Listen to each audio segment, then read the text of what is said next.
24 नवंबर है और आज दिन सोमवार का है। ये बड़ी खबर है।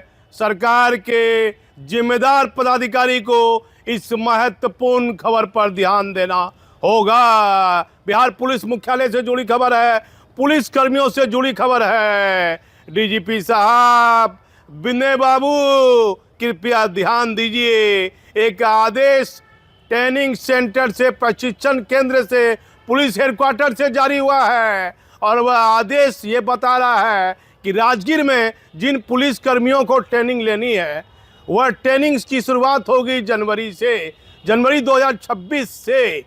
और जो जूनियर सिपाही हैं, जो वरीयता से कम है, नीचे हैं, जो जूनियर है, उनकी ट्रेनिंग की शुरुआत हो रही है 1 दिसंबर नाथनगर सीटीएस से।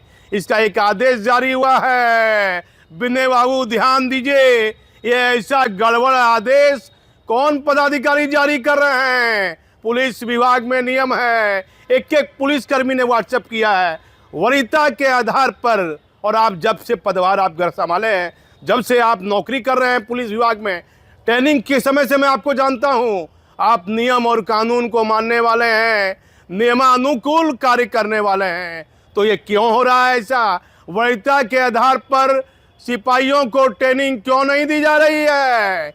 और कई बड़ी खबर है, लेकिन मैं इस खबर को पूरी करता हूं। बिहार में पुलिस कर्मियों की महत्वपूर्ण मांग, महत्वपूर्ण मामलों में जहां बड़ी बड़ी लापरवाही है, वह मैं बता रहा हूं। एक आदेश जारी हुआ है आज, ये आदेश जारी हुआ आज के डेट में लिखा हुआ है पुलिस महानिदेशक प्रशिक्षण कार्यालय पटना, तारीख 24/11/2025, ज्ञापांक है 25/30। इस आदेश को डीजीपी साहब जरूर पढ़िएगा। वरीयता के आधार पर जिस पुलिस कर्मियों को ट्रेनिंग की शुरुआत लेनी है उनको राजगीर से कराया जाएगा जनवरी से। जिनका वरीयता है उनको कराना चाहिए नाथनगर से। उनको आप क्यों राजगीर करा रहे हैं? जनवरी महीने से उनका सीटी में घट जाएगा, कम हो जाएगा। और जो जूनियर हैं उनका 1 दिसंबर से यहाँ करवाया जा रहा है नाथनगर में। एक ऑर्डर भी जारी हुआ है, उसमें सहायक पुलिस महानिरीक्षक प्रशिक्षण का दस्तखत भी है। उस लेटर को मैं पर्सनल आपको भेज भी दूंगा और आप खबर में भी देख सकते हैं। लेकिन ऐसा नहीं होना चाहिए डीजीपी साहब। दूसरी सबसे एक महत्वपूर्ण खबर है, चालक सिपाही 2006 में जो बहाल हुए हैं, लगभग 20 साल उनको होने को है, अभी तक चालक से वह हवलदार ही हैं। जबकि 2017 बैच के जो चालक हैं उन्हें सेम रैंक में हवलदार हैं और नियम है कि 6 साल में हवलदार और 15 साल में जमादार और एएसआई में प्रमोशन कर बनाना है। जबकि 11 साल से भी अधिक जो हो गए हैं वह हवलदार बने हुए हैं और जिनको 2 साल हम लोग से जूनियर हैं उनको एसआई बना दिया गया है। मतलब जिसको एसआई बनाना चाहिए वो हवलदारे है और जिसको हवलदार रहना चाहिए वो एसआई हो गया है। ये चालक सिपाही के प्रमोशन में बड़ी लापरवाही है। विनय बाबू, इस पर भी ध्यान आप दीजिए। वह एसआई नहीं बन पाए हैं चालक सिपाही। और एक मामला, गंभीर मामला है जो पुलिस कर्मियों के व्हाट्सएप पर चल रहा है और पुलिस हेडक्वार्टर और डीजीपी को मामले को गंभीरता से देना है, सरकार को ध्यान से देखना है। मैं वो मामला भी बता देता हूँ बारी बारी से, जिसमें बिहार में विधानसभा चुनाव हुआ, उसको लेकर सूखा राशन खाने पीने को लेकर पुलिसकर्मी की समस्या है कि उन कई लोगों को उसमें पेमेंट नहीं मिला है, ये भी बात सामने आ रही है। और कई समस्या है जिसका मैं जिक्र कर देता हूँ। एक राजगीर में ऑर्डर जारी हुआ था। राजगीर में कई पुलिस पदाधिकारी जिनको 8-9 महीना पहले पुलिस हेडक्वार्टर ने आदेश जारी कर दिया है कि इनको राजगीर ट्रेनिंग सेंटर से जिला भेजना है। Rajgir training centre, Nalanda Rajgir centre. लेकिन 8 महीना 9 महीना जिस आदेश को जारी किए हो गया है कि इस पदाधिकारी को यहाँ तबादला करके भेज दीजिए, 8 महीने 9 महीना हो गया है, उस आदेश का भी अनुपालन डीजीपी साहब नहीं हुआ है। कोई भी काम पुलिस महकमे में यदि हो रहा है तो वह नियमानुकूल होना चाहिए, लेकिन ऐसा नहीं हो रहा है। इससे प्रभाव पड़ेगा उसकी नौकरी में, उसकी वरीयता में, प्रमोशन में दिक्कत आएगी। अब ये हो रहा है कि जिसको एसआई रहना चाहिए वह हवलदार है, हवलदार है, और जो उसको हवलदार रहना चाहिए वो ऐसा ही बन गया है। कहाँ क्या लापरवाही हो रही है डीजीपी साहब, इस पर ध्यान आप दीजिए।